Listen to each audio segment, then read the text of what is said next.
All right. I hope everybody's doing well tonight. Let's see if we got anybody out there who's ready to learn how to beat the federal interview.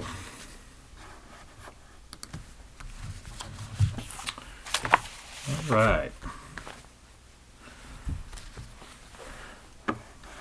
Well, we got a couple people. All righty. So let's see what we can do here. All right. So please remember the chat block is on your right-hand side, and we will answer any questions you have tonight regarding interviewing. And how to beat the federal interview and get the job. This is our topic tonight. Now, I'm not going to use any slides because I kind of like doing the free form, and never know what kind of questions are going to pop up. If you have personal questions, please feel free to ask them. This is the venue to ask. And if I have to go to a website and check something out for you, then that's what I do. All right. I love the challenge. So, and it's all about helping you get the job. I mean, what else is it? You know, it's that's what we do. Is we try to help you get the job. So, again, can you just say hello? I just want to make sure you guys have your. All right. I hope everybody's doing well tonight. Let's see if we got anybody out there who's ready to learn. All right, I have my phone on, so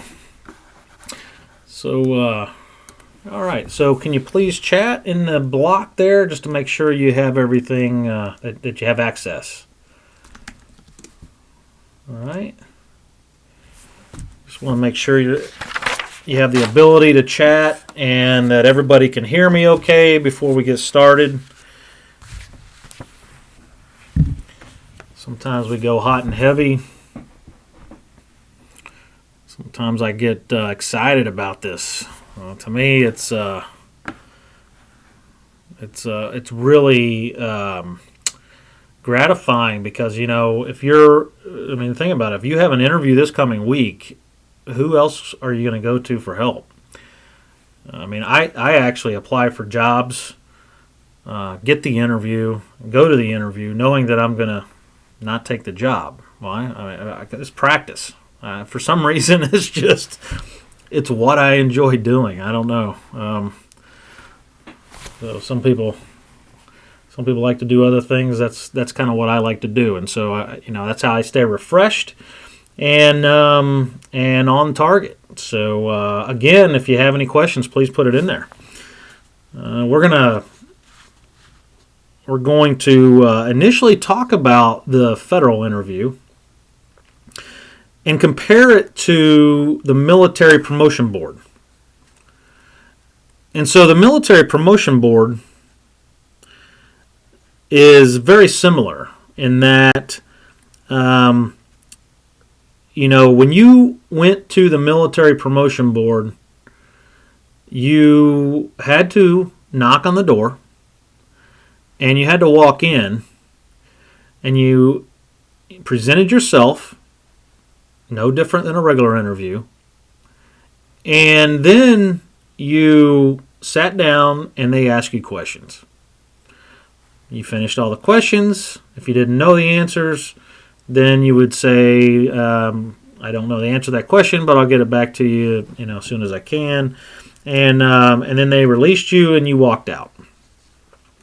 So it's very similar, so don't be afraid of the interview. If you think of it as in what you did when you were in the service, it helps. And for a lot of us, if we went to any of the NCO boards, that is the interview. All right. And so let me just talk to you a little bit about why that's important. And a lot of people will stress over the interview. Well, here's the situation is when you go to the military interview, you actually prepared for that interview. you had your platoon sergeant, platoon leader, commander, anybody you could think of in your chain of command helping you out with that interview. And so why wouldn't you have somebody helping you out with your civilian interview?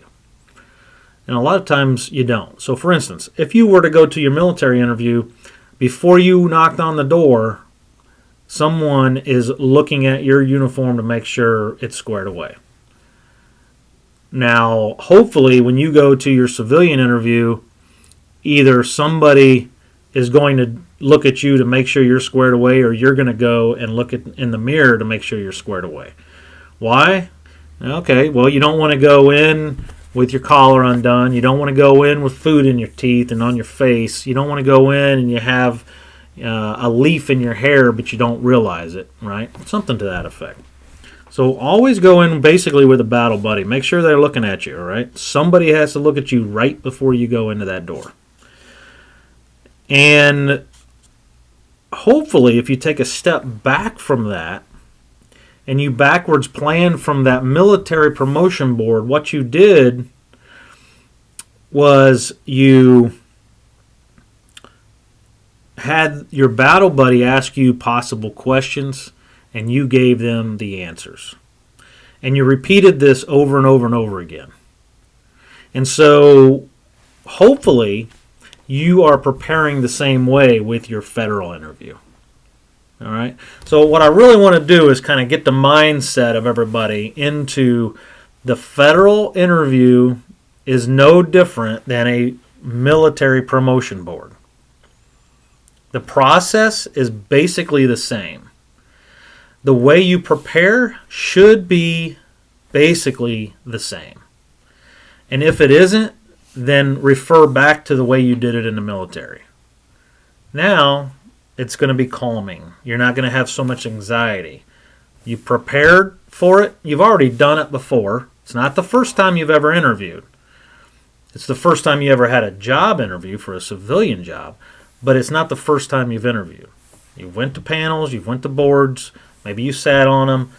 Lean on that experience so you get the confidence that you need. All right? Now tonight, we're going to talk about 4 different phases, and I like to talk about military strategy, how to use military doctrine to obtain the job. And interviewing is no different. And so what we're going to talk about is phase 1, 2, 3, and 4, just like you're on a battlefield.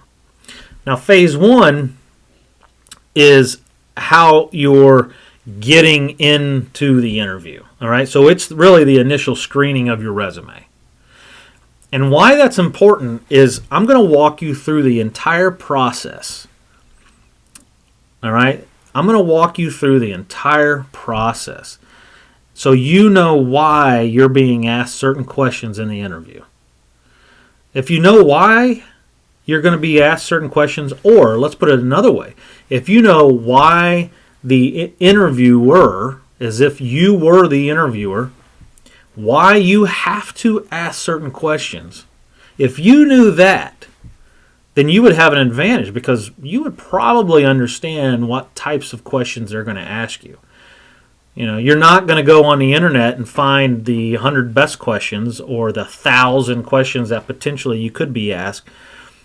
You know, look, you're going to do exactly what you did in the service, and you're going to get the Cliff Notes version, right, to focus on. You're going to get the study guide. All right, you're going to get the study guide. You don't have a study guide in the civilian world, but you can make a study guide. All right, and I'm going to show you how to do that. So phase 1 is the initial screening by the Human Resource Office of your resume. Phase 2 is you getting referred to the hiring manager. Phase 3 is the actual interview and how they grade you.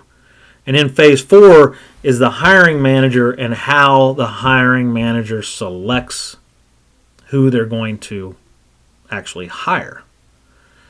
All right, those are the 4 phases that we're going to talk about. And you have to know all 4 to understand how you're going to be evaluated and why they're asking you certain questions in an interview. If you know that, then you know how to prepare for the interview. So let's start with phase one. So in phase one, now this is the HR screening of your resume. And this is the problem that a lot of people have, because you go, man, if they would just talk to me, if I could just talk to somebody, then I could prove to them that I am the best person for that job. But for some reason you can't get across that line. All right. So let's kind of dissect this a little bit. You may have heard about the automated screening process. Well, sometimes I'm sure they do use some sort of automation. Okay. However, there's an advantage and disadvantage to those. The advantage is that the hiring manager has less applicants. All right. So what happens is when and it's an optional system, and I will tell you right now, I don't count on there being an automated screening system, because and you'll hear people that talk about this automated screening system, and their way to beat it is to copy and paste white text into the margins of keywords. So copy and paste keywords, put them into the margins of your paper, and then make the letters white. Okay, so I don't think that works. I've talked to a lot of hiring managers and recruiters. They don't think that works. The fact of the matter is, somebody ultimately has to look at your resume. All right. So I'm not a big fan of thinking or trying to beat an automated screening system that potentially is optional and probably is not going to help anyway. All right. Now, the screening factors, though, the challenge is based on the way it's screened, you may or may not have a disadvantage. And look, Battlefield Resume Methodology, we're all about the advantages, right? Gain the advantage every way you can. Well, how do you gain the advantage? Well, if you're humble in your write-up of your resume, then you're probably not going to be looked at. You actually have to brag about what you're doing, all right, and what you've done. So you can't be humble. You have to say, I have done this, I have done that, and I've done it this many times. All right. And I'm going to show you this. So the screening factors, if you may have the basic stuff. So make sure you fill out your forms correctly. Citizenship, drugs, crime, Peace Corps, all that kind of thing. The mandatory fields have to be filled out, and then the eligibility for the GS level at the certain job series number. So you have to know your job series number. All right. So all this comes before the interview. You have to know your job series number in the federal government. All right. And the grade level, the GS level, or the pay grade that you're applying to, because it's the key to the entire process. All right. So if you know the job title and the job series number along with the pay grade, those three items, you're golden. You've got the key. Now you got to figure out how to work it, in which lock, right, do you use the key. All right, so the GS grade level eligibility is based on a position description. All right. So you have a position description that's evaluated on certain factors. Now, the job announcement you're looking at right now, if you have one on USA Jobs, and I would invite you to go to USA Jobs right now as we're talking about this, look at those job announcements. Every single one of those job announcements, 100% of those job announcements, the information within those announcements come from a position description. The position description you normally can never see unless you're actually in that job. However, I can tell you where to find them. So right here, if you go to, I'm going to put it out here for you.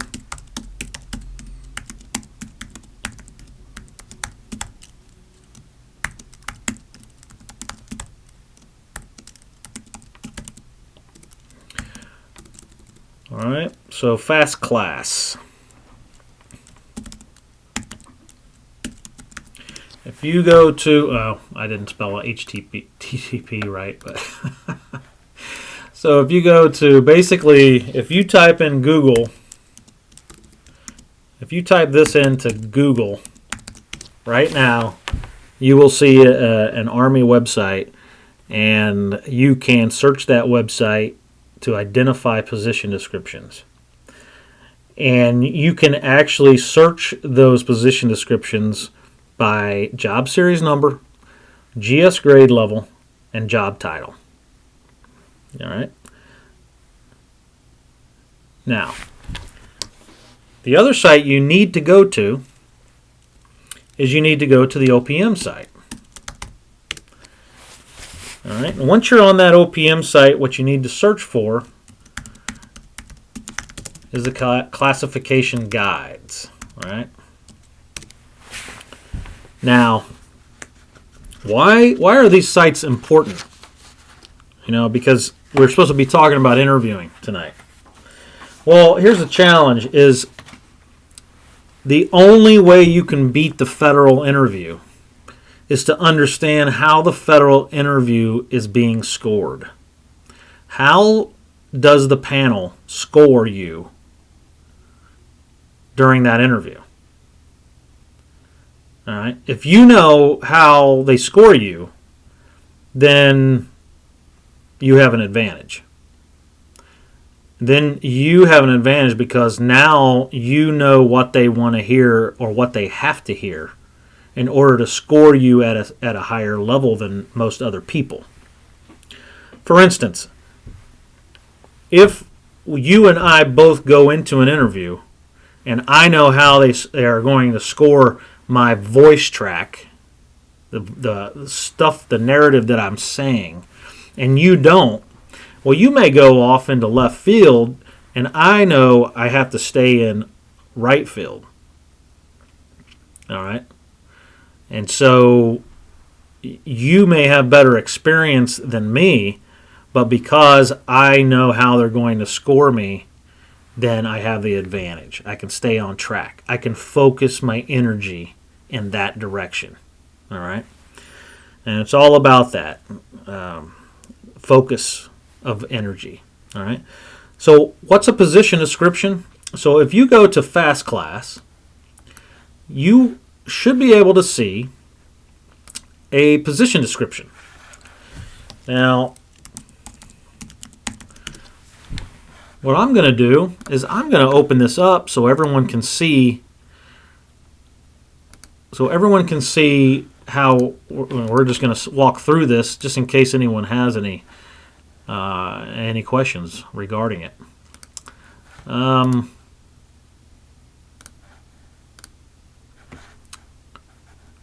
right, let's see here. Well, that's me.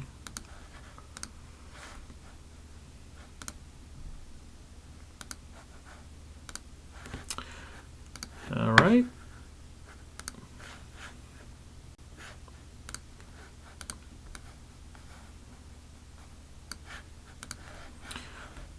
Bear with me real quick because I'm going to walk you through this website, and I would recommend that you surf this website at the same time that I'm looking at it. That way, if you have any questions, then I can answer your questions. All right. All right. So this is Fast Class. And as you can see, I just typed it into Google. You search Fast Class. Now, what Fast Class is again, it's an Army site, and basically it'll show you the position descriptions. All right, so in here, whatever position description that you're looking at applying to is what you put in this block right there. All right, the job series number, the 4-digit number, goes into this block. All right, then the grade goes in this block. So for instance, if I'm looking for, let's just say I'm looking for a security manager maybe, all right? And it's a 0080 job, and it's a GS 13 position. Let's see if it pops. Okay, so right there, I've got this is what pops up. A security manager. It's a 0080 and it's a GS13 job. This is a position description. All right, this is it right here. That's what this is. Please let me know if you're on that website, and if you're tracking. I don't want to leave anybody behind. All right. And so basically, when you go through this, you're going to see how they grade, at least how they graded this position. This may not be, obviously, the exact position you're applying to, or the exact position that you are being interviewed for. However, if you are being interviewed for a security manager job that has a 4-digit 0080 job series number, and it is a GS13 position, it may or may not be an Army position, doesn't matter. If it meets all three of these, then I would use this. I would use this position description to help you gain an advantage over others. I usually, when I look at these, will go all the way down to the position duties. Now, what this is right here, you can see where I'm at. What that is right there is a lot of this information you will see in the job announcement. If you search USA Jobs right now and you search for security manager 0080 GS13, the duty position description will probably look a lot like this, because the job announcements are extracted from here. Now, this is an Army one, so if you're applying to an Air Force job or a Marine security manager job, it's going to be different. All right, so that's not a problem. You just expect it. It's going to be different, but there's a lot of similarities. I mean, how different is one security manager job versus another one? All right, they're the same type of job. They have the same skill set. In the civilian world, it would be called a job analysis. Here, we basically say, position description. All right, and so it's just an easy way. It's not an exact science. It's just an easy way to gain an advantage. So what would I do if I were you? If I was applying to a security manager job, I would search and I'd find position. And normally, there's about 100 different ones. This one, we just happen to find only one. And I would go through here and go, okay, do I have all of these keywords? Do I have these keywords in my resume? Do I have these keywords on the tip of my tongue if I'm asked questions at an interview? Because I need to. All right, I need to have these words come out of my mouth, because you're going to be evaluated this way. All right, so for instance, this position is actually evaluated on 9 factors. So if you think to yourself, and if you search opm.gov and you look at classification guide, you can basically search those in Google and you'll find it. And you go to the security manager location, it will tell you that every job is graded by 9 factors. And as you can see here, although they label them A, B, and C, they're basically factor 1, factor 2, factor 3, factor 4, and so on. And they give them a point scale. Now, I don't worry about how they develop these points. All I care about is obtaining the highest points possible. Can I ethically put in my resume and articulate in an interview the highest point possible? All right. So for this particular position, I know that the points associated here is for a GS13 voice track. Now, since we're just talking interview tonight, I'm talking voice track. But when I say voice track, you can just assume that it also needs to be written in your resume. Whatever your resume says, they're bringing you in. It got you the interview. All right. So if you got the interview, then your resume meets this. All right. So if you applied to this security manager job and you obtain the interview, what that tells me is that your resume meets this GS-13 position description and the language in it. Now the challenge is everyone has a resume. A lot of times the resume doesn't match the person. Now, as a hiring manager, I need to bring that person in because it's my opportunity to look at who's behind the resume. Right? So did you actually do the stuff you wrote or not? Do you know what's in your resume, or did somebody else write it for you and put standard verbiage in there? If you had somebody else write it for you, then they may have put just standardized paragraphs. Well, now the interviewer is going to ask you questions, and what comes out of your mouth should be exactly what's in your resume and on this job description. Now, Battlefield resume methodology for us, it doesn't work that way. We walk you through your part of the process. So, we will do your resume and then ask you questions, and then you give us the answers, and we format it, and we go back and forth about 6 to 10 iterations to make sure your resume is good to go. But you are completely part of the process. There's no fictitious language that goes into any of those. And what that does is it prepares you for your interview. It basically double taps this. It prepares you for your interview. All right. Now you made it to the interview. So now somebody's got to grade you, right? All right. So what we're talking about at this point, so I can stay on track, is we've just talked about the resume, we've talked about the position description. All right. And if you submit a resume and you don't have this information inside it, you're not going to get the interview, obviously.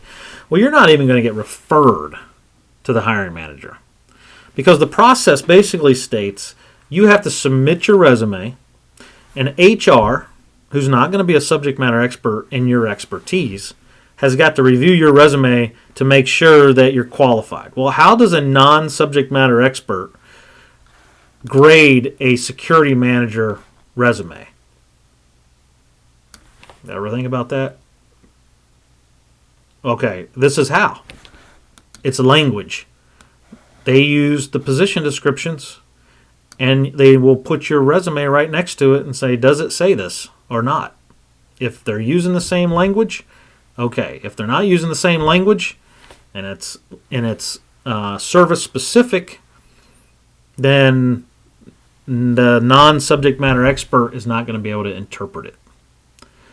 So if I'm applying to an Army job, I want to use Army language, at least in parentheses, so I know. Why? Because I know a non-subject matter expert is the first person, the first line of defense, all right, that I have to break through is a non-subject matter expert